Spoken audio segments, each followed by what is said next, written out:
আসসালামু আলাইকুম ভিউয়ার্স, আশা করি সবাই ভালো আছেন। আমরা আজকে একটা সাইট দেখাবো আসলে কিভাবে আমরা কাজগুলো করে থাকি। এটা দুইতলা ফাউন্ডেশনের একটা কাজ। তো দেখতে পাচ্ছেন যে আমরা প্রথমে মাটি কাটার কাজগুলো করেছি, লেআউটটা আগে দিয়েছি যে কোথায় কোথায় কলাম হবে, কোথায় কোথায় হচ্ছে কতটুকু পরপর হবে, সেই লেআউটটা আমরা টেনেছি।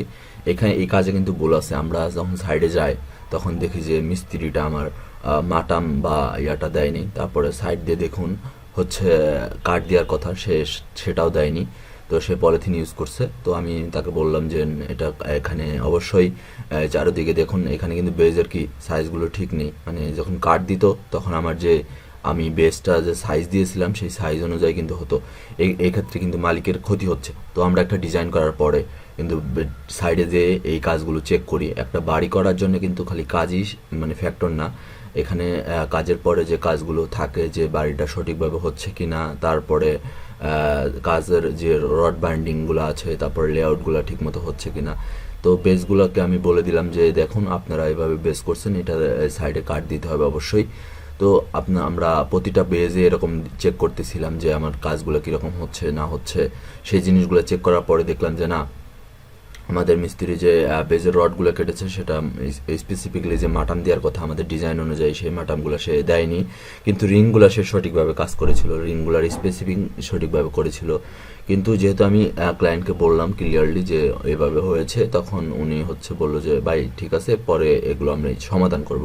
তো আমরা যারা বাড়ির কাজ করবেন মালিকানা আছেন তাদেরকে আমি সতর্ক করছি, ডিজাইনটা ফলো করে কাজ করতে বলবেন।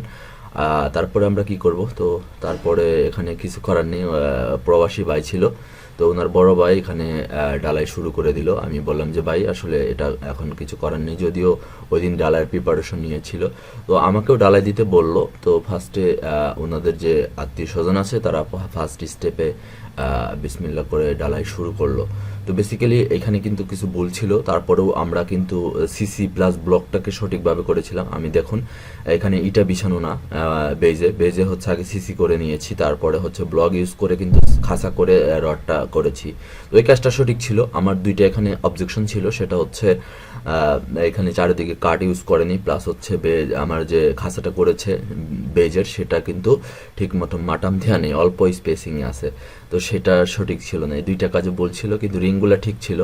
তো কিছু করা মানে মিস্ত্রি বলে যে ভাই আমি বুঝতে পারিনি, আমি এরপরে সঠিকভাবে কাজগুলো করব। তো বেসিক্যালি একটা কাজ করার জন্য আসলে দেখুন এই নিচে যদি আমি না আসতাম তাহলে কিন্তু এই কাজগুলো কিন্তু কি সঠিকভাবে দেখা হতো না। সেই জিনিসগুলো এখানে ক্লিয়ার করলাম। প্লাস সবাই একটু মানে প্রথম যে বেজ ডালাইটা সেটা শুরু করে। তো তারপরে আমি আরও কিছু পরামর্শ দিয়ে আসি, ডিজাইনার যে ভুলভ্রান্তিগুলো ওনাদের কাজের জন্য হচ্ছিল, ডিজাইন অনুযায়ী হচ্ছিল না, সেই ভুলভ্রান্তিগুলো আমি ক্লিয়ার করে দিই যে ভাই এভাবে এভাবে করবেন। কারণ প্রথমেই যদি সে ভুল করে নিচ থেকে আসে, আমাদের কিন্তু ভিত্তিটাই মানে আসল সঠিক, স্ট্রাকচারটাই সঠিক, যে স্ট্রাকচারটা সঠিকভাবে হচ্ছে কিনা সেইটা দেখা অনেক ইম্পর্টেন্ট।